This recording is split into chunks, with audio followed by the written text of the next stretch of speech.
Aditya Degree Colleges, leading companies లో 10,000 plus placements with 13.5 lakhs highest package. విలక్షణ నటుడు quota Srinivasarao ఇక లేరు అనే విషయాన్ని విజయవాడ ముఖ్యంగా కంకిపాడు ప్రజలైతే జీర్ణించుకోలేకపోతున్నారు. రీజన్ ఏంటంటే ఆయన పుట్టింది, పెరిగింది, చదువుకుంది, పెళ్లి చేసుకుంది అంతా కూడా విజయవాడ సమీపంలో ఉన్న కంకిపాడులోని ఆయన ఇంట్లోనే.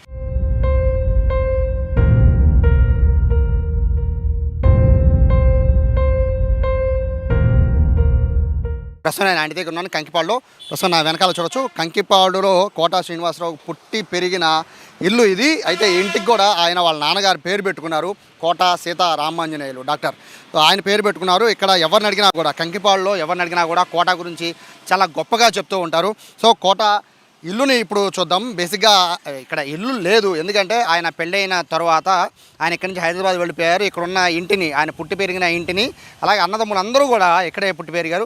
ఆ ఇంటిని పడేసి మళ్ళీ ఒక పెద్ద ఇల్లు కడదామని ఆయన ఆలోచన చేశారు. కానీ ఆయన ఆలోచనలో మాత్రమే ఉండిపోయింది. ప్రస్తుతానికైతే ఇల్లు లేదు, కానీ లోపల కొంతమందిని అయిన వాళ్ళని, చిన్నప్పటి నుంచి అదే ఇంట్లో పుట్టి పెరిగిన వాళ్ళని ఈ ఇంటికి వాళ్ళు ఏంటంటే ఒక కేర్ టేకర్ల కింద చుట్టూ, అంటే ఈ స్థలానికి కానీ లేదా ఆయన ఉన్న ఒక పెద్ద రేకుల షెడ్ ఉంటుంది, మొత్తానికి కూడా ఇక్కడ కేర్ టేకర్లుగా కొంతమంది నియమించుకున్నారు. వాళ్ళే ప్రస్తుతం ఇక్కడ ఉంటున్నారు. వాళ్ళతోనే మాట్లాడదాం, అలాగే చుట్టుపక్కల ఉన్న ప్రజలతో కూడా మాట్లాడదాం. కోటా శ్రీనివాసరావుకి కంకిపాడుతో ఉన్న అనుబంధం, కంకిపాడు ప్రజలకి కోటాతో ఉన్న అనుబంధం ఎలాంటిదో ఇప్పుడు తెలుసుకుందాం.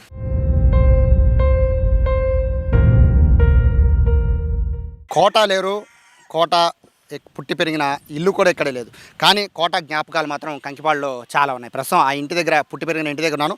ప్రస్తుతం నా వెనకాల కనబడుతున్న ఖాళీ స్థలం అంతా కూడా కోటా శ్రీనివాసరావు, దాదాపు 70 సెంట్ల ఈ స్థలం అంతా కూడా కూతుళ్ళు కొడుకు పేరు మీద కోటా శ్రీనివాసరావు రాసేశారు. అయితే ఇక్కడ ఒక 2 ఫ్లోర్స్ బిల్డింగ్ ఉండేది. ఇప్పుడు మనము ఈ ఫ్రేమ్లో చూసినట్టు ఇక్కడ నుంచి, ఈ బిల్డింగ్ నుంచి మొదలు పెట్టుకొని దాదాపు ఈ గేట్ వరకు కూడా ఒక 2 ఫ్లోర్స్ బిల్డింగ్ ఉండేది. ఆ బిల్డింగ్లోనే కోటా శ్రీనివాసరావు పుట్టారు. ఆయన అలాగే ఆయన అన్నదమ్ములంతా కూడా ఇక్కడే పుట్టారు. కోటా శ్రీనివాసరావు చదువుకుంది, ఆడుకుంది మొత్తం కూడా ఇది కంకిపాడు రోడ్ల మీదే. అలాగే ఆయన చదువుకుంది, పెళ్ళయింది, అలాగే పెళ్లి తర్వాత ఉద్యోగం చేసింది కూడా ఇక్కడి ఇంటి నుంచే. అయితే ఆయన ఇంటిని పడగొట్టి రెనోవేట్ చేసి పెద్దిల్లు కడదామని ఆలోచన వచ్చిన తర్వాత ఆలోచన అనేది పూర్తిగా అది ఆచరణలోకి తీసుకురాలేదు. కానీ ఒక చిన్న రేకుల షెడ్ ఇక్కడ వేయించారు, అది కూడా కేర్ టేకర్స్. కోటా శ్రీనివాసరావు చిన్నప్పటి నుంచి, అంటే వీళ్ళు చిన్నగా ఉన్న దగ్గర నుంచి వీళ్ళు కోటా శ్రీనివాసరావు ఫ్యామిలీతోనే వాళ్ళు ఉన్నారు. వాళ్ళని దూరం చేసుకోకుండా కోటా గారు దగ్గరుండి వాళ్ళ సొంత ఇంట్లో మనుషులాగా వాళ్ళని ఇక్కడ పెట్టి కొన్ని ఏళ్లుగా వాళ్ళని ఇక్కడే ఉంటున్నారు. కేర్ టేకర్గా ఈ స్థలాన్ని, అలాగే ఇంటిని చాలా రెగ్యులర్గా కోటా శ్రీనివాసరావు కంకిపాడు వస్తే ఖచ్చితంగా ఇక్కడికి వచ్చి వీళ్ళని పలకరించి వెళ్తూ ఉంటారు. నమస్తే అమ్మ, నిజంగా చాలా బాధాకరం, అందరికీ ఇష్టమైన నటుడు ఆయన. మీకున్న అనుబంధం ఏంటి? కోటా శ్రీనివాసరావు గారు ఇక్కడ ఎలా ఉండేవారు? ఈయన 10 ఏళ్ళ పిల్లడప్పుడు ఇక్కడే ఉన్నాడండి. ఇక్కడ వచ్చేట వాళ్ళ పెద్దమ్మళ్ళు ఉండేవాళ్ళు. ఇక్కడ ఉండిపోయి ఆంజల్ డాక్టర్ గారు మీద అన్నీ అయిపోయింది. వాళ్ళ నాన్నగారు ఆంజల్ డాక్టర్ గారు. అయితే ఈ 10 ఏళ్ళ పిల్లడు ఇప్పుడు వచ్చాడు, పెద్దడు అయ్యాడు. ఆయన శ్రీనివాసరావు గారు ఈయన ఆడుకునేవాళ్ళు, చేసుకునేవాళ్ళు. పెళ్ళిళ్ళు కూడా అందరు ఇక్కడే అయిపోయింది. అదంతా ఇల్లు అనమాట. అది ఎంత ఉండంగానే వాళ్ళ డాక్టర్ గారు ఉండంగానే పెళ్ళిళ్ళు అయిపోయినాయి. అందరు పెళ్ళిళ్ళు అయిపోయినాయి. ఆడపిల్లలు ఏంటి అందరిని పెద్దవాళ్ళు అయిపోయారు, అన్నీ అయిపోయినాయి బాబు. డాక్టర్ గారు ఇది అయిపోయాడు. డాక్టర్ గారు వల్ల మేము ఉన్నాం. ఆ బాబు ఆయన వెళ్ళిపోయినాక మమ్మల్ని మటుకు వదిలిపెట్టలేదండి. మేమంటే ఎంత ఇష్టమో అసలు. నన్ను ఆడపిల్లలాగా చూసుకున్నారండి వాళ్ళు. అసలు నా ఆడపిల్లలు లేని దానికి మళ్ళీ చూసుకున్నారు. అటు పని బాబు, ఇంత జరిగింది బాబు. ఇది ఆయన వెళ్ళిపోతున్నాకు చాలా బాధగా ఉంది బాబు. అసలు నన్ను ఆడపిల్లలాగా అన్నదమ్ముడులాగా ఉన్నాడు బాబు. నాకు ఇంటికి వెళ్ళబుద్ధి కట్టలేదు బాబు. అసలు ఏం చేస్తారు ఏంటో మరి. ఇదంతానేమో కొడుకు రాసేసాడు, మనవడికి. ఇవన్నీనేమో కూతుళ్ళకి రాసేసాడు. చెప్పాడు నాకు ఇట్లా రాసేసాను పుష్పవతి, అడిగి ఎవరికి ఇబ్బంది పడకుండా నేను ఉండాలి అని రాశానని చెప్పాడు. వచ్చాడు మొన్న ఒక రోజు 4 నెలలు నాడు, 2 నెలలు నాడు, 3 నెలలు నాడు వచ్చాడు బాబు. వచ్చాడు, కూర్చున్నాడు. పుష్పవతి ఇప్పుడు మాకు ఏం బాగలేన్నాడు. వాళ్ళ భార్యకి ఏం బాగుంటలేదు, మంచాన ఉందంట. ఏం బాగుంటలేదు పుష్పవతి అని బాబు కళ్ళు నీళ్ళు పెట్టుకున్నాడండి. బాబు ఏం వదలే బాబు గారు అంటే, ఏమవుద్దో ఏంటో అన్నాడు. అది మొత్తమే మాకు ఇది అంతే, మళ్ళీ రాలేదు. ఇక ఫోన్ ఏమన్నా చేస్తారమ్మా? మీకేమన్నా ఫోన్ ఏమైనా చేస్తుంటారా? మాస్టర్కి చెప్తారు, మాస్టర్ మాకు చెబుతాడు అప్పుడప్పుడు. ఆయన ఇప్పుడు హైదరాబాద్లో, ఆయన కూడా ఎందుకు కూతురు కోసం వెళ్ళి హైదరాబాద్లోనే ఉంటాడు. ఆ ఇల్లు ఇచ్చాడు, ఆయన కట్టి ఉంటే ఆయన ఉండన్నాలే, మనకు సొంతమేం కాదు, మనకొద్దు. ఇంతవరకు ఉండామంటే బాబు వాళ్ళ అయిందే కదా. ఆయన సెలవే, నా బిడ్డల సెలవు. నా 3 కొడుకులు పెళ్ళిళ్ళు అయినాయి. మనవాళ్ళు మనవరాళ్ళు అందరూ పెళ్ళిళ్ళు అయిపోయినాయి. కోటా గారి దయ వల్లే. అంత ఈ దుడ్డునే జరిగిపోయింది. సో పెద్ద ఆయన ఉన్నారు, ఈయన 10 ఏళ్ల దగ్గర నుంచి కోట గారితో పాటు కలిసి స్నేహంగా ఉండేవారు. మిమ్మల్ని చిన్నప్పటి నుంచి కలిసి ఉన్నా కూడా మిమ్మల్ని వదులుకోకుండా ఇంత పెద్ద స్థలానికి కంకిపాడి సెంటర్లో, సో ఇక్కడ మిమ్మల్ని ఇక్కడే ఉంచి ఒక షెల్టర్ నుంచి మీ పిల్లల పెళ్ళిళ్ళు, మనవల పెళ్ళిళ్ళు అన్నీ కూడా చేశారు కదా. సో ఎలా ఉండే చిన్నప్పటి నుంచి కోట గారు ఎలా ఉండేవారు? అయ్యా, మేము కులానికి మంగళమైన వారు బ్రాహ్మణులైనా ఒక అన్నదమ్ములాగా ఇంట్లో అన్నదమ్ములు ఎలా ఉంటారో అలా ఉండాలి, తిరుగుతూ ఉండాలి. అంతేగాని నువ్వు దూరం ఉండాలనే సమస్య లేదు. నాన్నగారి కానించి వాళ్ళ ఆడపడుచులేంటి శ్రీనివాస గారు, వారి అన్నగారు, వారి తమ్ముడు గారు అందరూ కూడా అంత ప్రేమగా చూసేవాళ్ళు నన్ను. నేను 10 సంవత్సరాలు కురడప్పుడు వచ్చాను ఈ దొడ్డేకి. తర్వాత మా అమ్మ చచ్చిపోయారు. చచ్చిపోయిన తర్వాత ఇక తాతగారే పని చేస్తా ఇక్కడే ఉండిపోయాం. ఆ తర్వాత ఈయన చదువుకుంటూ ఉండేవాడు అప్పుడు శ్రీనివాసరావు. నేను కొద్ది గొప్ప బళ్ళకి వెళ్ళాను 2-3 ఏళ్ళ వరకు ఆయన మటే ఇక్కడ స్కూలు ఇది. ఆ తర్వాత ఈ పని మూలాన ఇది మాకు కుదరలేదు. ఆయన మెల్లిగా చదువుకొని బ్యాంకు ఉద్యోగానికి వచ్చాడు. డాక్టర్ గారే ఇక్కడ బ్యాంకు ఉండగా ఉద్యోగం వచ్చింది కంకిపట్టలో. ఆ బ్యాంక్ అయిన తర్వాత హైదరాబాద్ మారారు. హైదరాబాద్ మారిన తర్వాత ఈ బ్యాంక్ ఉద్యోగం చేత ఈ సినిమా నిర్మాతలు ఎట్లా అయ్యారో మరి ఆయనకి తెలీదు. పెట్టుబడి కోసం వచ్చారేమో కానీ మెల్లిగా అది పెట్టాడు ఛాన్స్. అప్పుడు కొద్ది చిన్న పాత్రలు వచ్చేవి. ఏది గుమస్తాగానో టీలు అందిస్తాం, కాపీలు అందిస్తాం అటువంటిది. తర్వాత అండి పతికట్టను తీశారు. పతికట్టను విశాఖపట్నంలో షూటింగ్ జరుగుతుంది. అప్పుడు చచ్చిపోయాడు వాళ్ళ నాన్నగారు ఇక్కడ. ఏమన్నా కబురు చేసాం, వచ్చాడు. వచ్చిన తర్వాత బ్రాహ్మణులు కదా నిత్యకర్మ చేయాలి కదండి.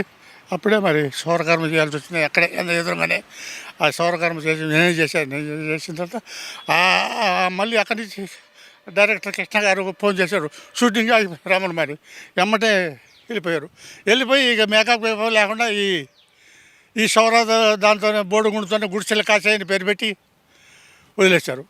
ఇక అప్పటి వరకు శ్రీనివాసరావు గారికి తిరుగులేదండి. అటువంటి మహానుభావుడు. స్నేహానికైనా భోజనానికైనా నన్నైనా మా పిల్లలు మనవరాలు తన సొంత పిల్లలుగా చూసేవాళ్ళు, అంత అభిమానంగా ఉండేవాళ్ళు. ఆ తర్వాత మనకుడు ఏమన్నా పెద్ద వయసు అయిపోయింది. మేము బయట మీ భార్య భర్తలు చచ్చిపోయే వరకు మీరు ఇక్కడే ఉన్నారా? చచ్చిపోయిన తర్వాత వెళ్తామే మీరు బయటికి వెళ్తానికి వెళ్ళేదండి. ఆ తర్వాత ఆ విషయం వాళ్ళ అల్లు కూతుర్లు కూడా చెప్పారు అనుకుంటండి. తర్వాత ఇక ఆయన వెళ్ళిపోయాడు. ఇప్పుడు మరి మా సంగతి ఏంటో ఇక దేవుడే ఉంటాడు. ఇక అటువంటి మనిషి ఇక మాకు ఉంటాడంటే ఆయన మా పని అయిపోయింది. అయ్యా ఇప్పుడు అప్పుడంటే మీకు తెలియదు, చిన్నప్పటి నుంచి కలిసి పెరిగారు కాబట్టి కోట గారు ఇంత పెద్ద ఆర్టిస్ట్ అవుతారని, మొత్తము భారతదేశంలోనే ఒక టాప్ యాక్టర్ అవుతారని కానీ ఇవన్నీ మీరు ఊహించుండ్రు. సో ఆయన ఒక స్టేజ్ వచ్చేసింది, కోట గారు ఎవరికి అందనంత ఎత్తుకి వెళ్ళిపోయిన పరిస్థితుల్లో అప్పుడు మీతో మాట్లాడేవాళ్ళ రెగ్యులర్గా, అంటే చిన్నప్పటి నుంచి ఉన్నట్టుగా మాట్లాడేవాళ్ళ?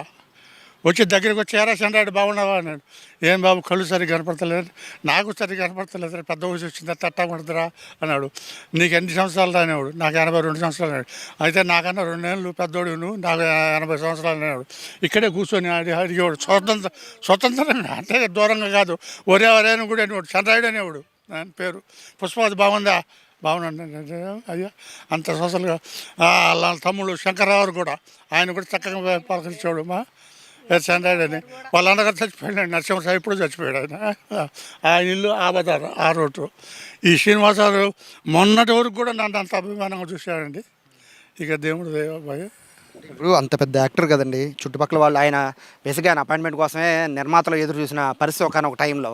ఇప్పుడు ఆయన ఆరోగ్యం బాగా కొంతకాలంగా ఇంట్లోనే ఉంటున్నారు. సో మన రీసెంట్గా కూడా వచ్చారంటున్నారు కదా, వచ్చినప్పుడు ఏం చెప్పారు? ఏమి చెప్పారు?